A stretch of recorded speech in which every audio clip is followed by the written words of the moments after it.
What is up, bros and broettes? I am Inkslasher, and today we're going to be doing a video that probably every other Call of Duty YouTuber has done, and their dog. We're going to be talking about my wish list for Call of Duty World War II. And I think mine's going to be a little bit different from some of the other ones that you've heard, because I'm already going into this assuming that there's going to be a few things that are guaranteed in the game. So for those of you who don't already know, if you want some background information about why I'm deciding to make this video, is basically we know three things about Call of Duty 2017. First things first, we pretty much know guaranteed that it's going to be called Call of Duty World War II. The second thing that we knew, actually before we knew the name of the game, was that it was going to be boots on the ground, and the third thing that we know is it's made by Sledgehammer Games. Knowing these things, we can kind of come to some conclusions about some things that are already going to be in the game. So before we continue on with this and I tell you what I want in the game, I want to hear what you guys want in the game. So down in the comment section below, write the one thing you may want or may not want in the next Call of Duty game. And before you go writing supply drops, we know they're going to be in the game. It's like 99.9% guaranteed that supply drops will be in the game. So you can still write it, just know that they're probably going to be in the next Call of Duty game. And we'll talk a little bit more about supply drops later on in the video. So the first thing, and I think the most important thing in any Call of Duty game, is the guns. The way the guns work, the way the guns feel, and what the guns are in themselves. And working with the one thing we know about this game, that it's going to be a World War II game, we know that almost every single gun in the game is going to be from, well, World War II.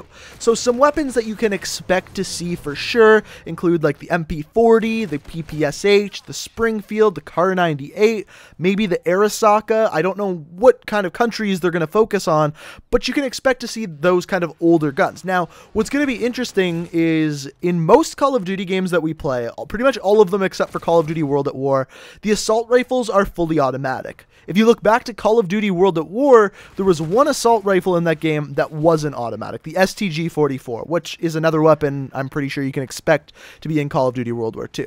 It's going to be interesting to see what they do with the assault rifles in this game, as most of the assault rifles in World at War were semi-automatic. Now, the next thing that is going to be insanely important in Call of Duty World War II is the map design. The reason why this is going to be so important is because we know World War II is going to be a boots-on-the-ground Call of Duty game. It's been announced, everyone knows it.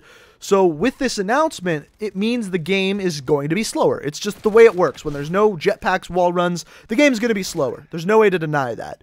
And because the game's going to be slower, the map design needs to be that much better. Because I would say 90% of Call of Duty players like a fast-paced Call of Duty game. It's just the way it is, what most people like that play Call of Duty. The players that like the slower-paced games tend to go towards something more like a Battlefield game.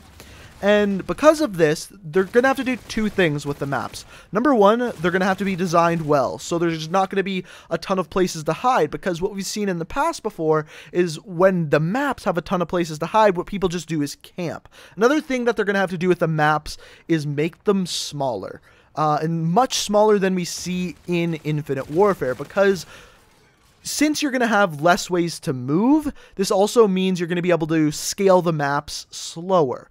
Now, they can kind of get around this in two ways. First of all, an unlimited sprint.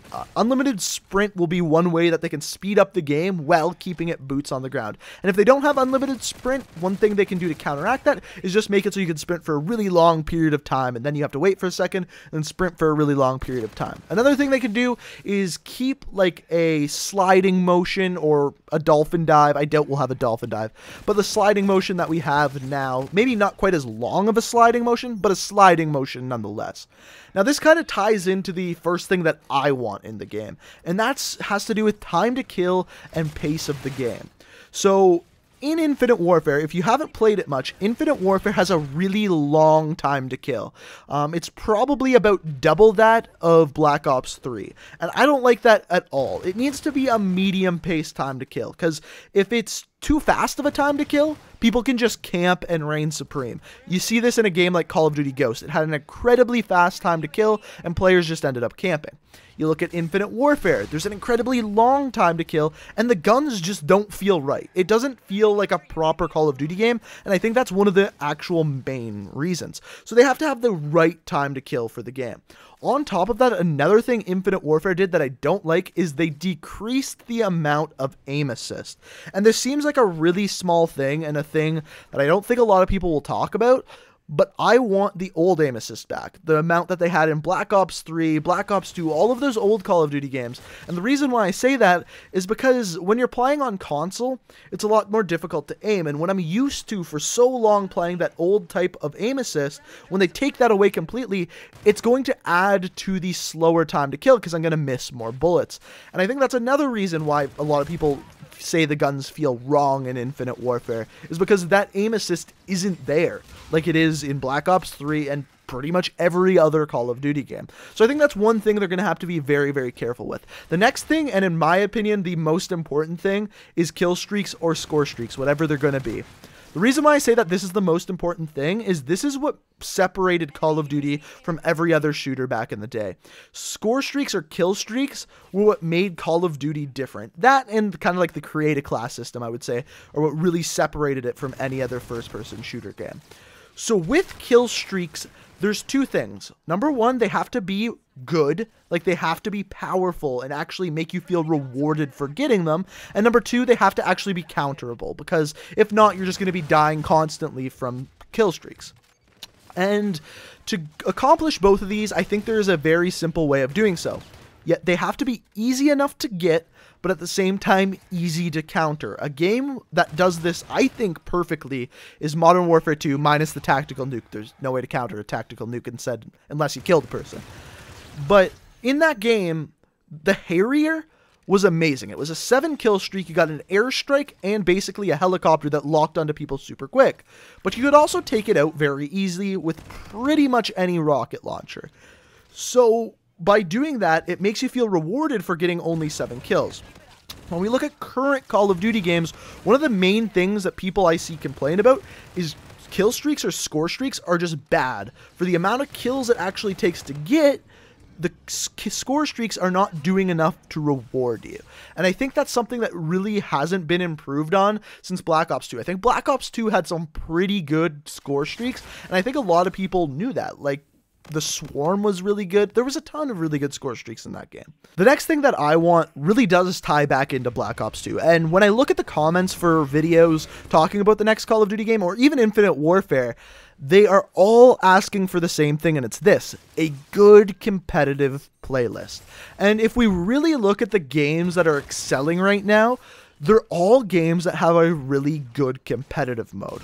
For example, League of Legends, Dota, Counter-Strike, Overwatch, all have a really good competitive game mode. And those are all some of the top selling and top played games as of right now. The last game, in my opinion, that actually had a good ranked play was Black Ops 2. And I think almost every pro player you will actually talk to will agree with me in saying that. The two things that a good competitive playlist has to have is, first of all, it has to be rewarding. And I think League of Legends is a game that does this incredibly well. The top players who play the competitive playlist actually get to be pro players, go to the pro tournaments and all of that. I think Call of Duty needs to do something along those lines. And on top of that, give you good prizes for just maybe being ranked gold, being ranked platinum. Tying into this, they actually have to have a good ELO system.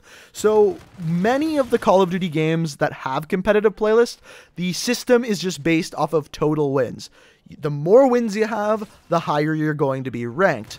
And because of this, skill has really not much to do with it. If you play a lot, you're going to get a lot of wins and therefore be ranked higher. This isn't the way any ELO should work. It should be ranked off of wins against the same or better quality players, and that gives you points based on that. If you've ever seen any other game with a ranked play, this is generally how they do it, whether that be League of Legends, whether that be Counter-Strike, whatever you play, that's pretty much how they do it. For some reason, Call of Duty hasn't done that since Black Ops 2. So that's something I think they really, really need. The next thing I want in the game, or actually I don't want in the game that might be, is tanks. So back in Call of Duty World at War, tanks were in the multiplayer. A lot of people complained about them. I don't think they were necessarily overpowered because you could take them out pretty easily. However, I just don't like vehicles in my Call of Duty games. It's that simple. I know a lot of people may disagree with this. They may think tanks or even airplanes may be a good idea in a Call of Duty game. Personally, I don't want them. I think Call of Duty is all about the gun-on-gun gameplay, and it's something I don't really want. I think they should save the airplanes or tanks or whatever for kill streaks and score streaks.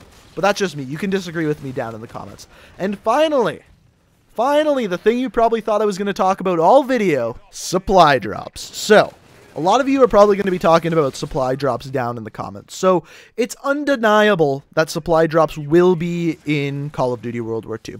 It's undeniable. They're going to be in there. It's how Activision makes the vast majority of their money off of Call of Duty games. So that's undeniable. However, we can hope for the best possible system when it comes to supply drops. And I truly believe the best possible system we've seen so far is in Modern Warfare Remastered. Reason being, it is very easy to earn the new weapons. On top of that, there are no weapon variants. I hate weapon variants. I will go as far as saying I hate them because it's too much. Whereas if we look at Black Ops 3, I like the fact that every time they release new weapons, there's 1 or 2 new weapons that you're really hoping to get. And when you get them, you actually feel rewarded. Whereas if we look at Infinite Warfare, there's a ton of weapons. I don't feel rewarded for getting them, but at the same time, it's easier to get them. Then we look at Modern Warfare Remastered. They add in a couple of weapons about every month. You feel rewarded for getting them, and there's an actual way to earn them. So in Black Ops 3, you just had to get lucky. If you didn't get lucky, you were never getting those weapons. In Modern Warfare Remastered, you can open supply drops until you earn enough parts to actually buy that new weapon. And I think we need something like that. And I think they will have something like that. So I think that'll be positive at least. Now, the one other thing I have to say about supply drops, Sledgehammer Games has to find a way of making the items in the supply drops have some value. And what I mean by that is think about all of the items you got in Advanced Warfare, the last Sledgehammer games, all of those items. How useful are those items to you now? They're probably not useful at all. You're probably not playing Advanced Warfare, and all of the money that you spent on supply drops back then, that money is just basically thrown in the trash. Whereas if we look at a game like Counter-Strike, since they don't make new games every year, the items that you get in Counter-Strike are carried throughout years, throughout decades maybe. I don't know when they're going to make another Counter-Strike game. And the thing with that is it actually gives those items some value. That's how the whole Counter-Strike gambling thing started, because those items had value to people. Whereas in Call of Duty, every single time a new Call of Duty is released, those items you got in the previous year completely lose their value. And this is something they need to address. And I think one possible way of doing it is making some items carry over to the next Call of Duty. Now, this is going to be difficult because each Call of Duty game is made by a new studio, but there has to be some form of value in the supply drops for me to buy them. I haven't bought any supply drops in Infinite Warfare. I just haven't. I'm not that interested in variants, and it's not that interesting to me.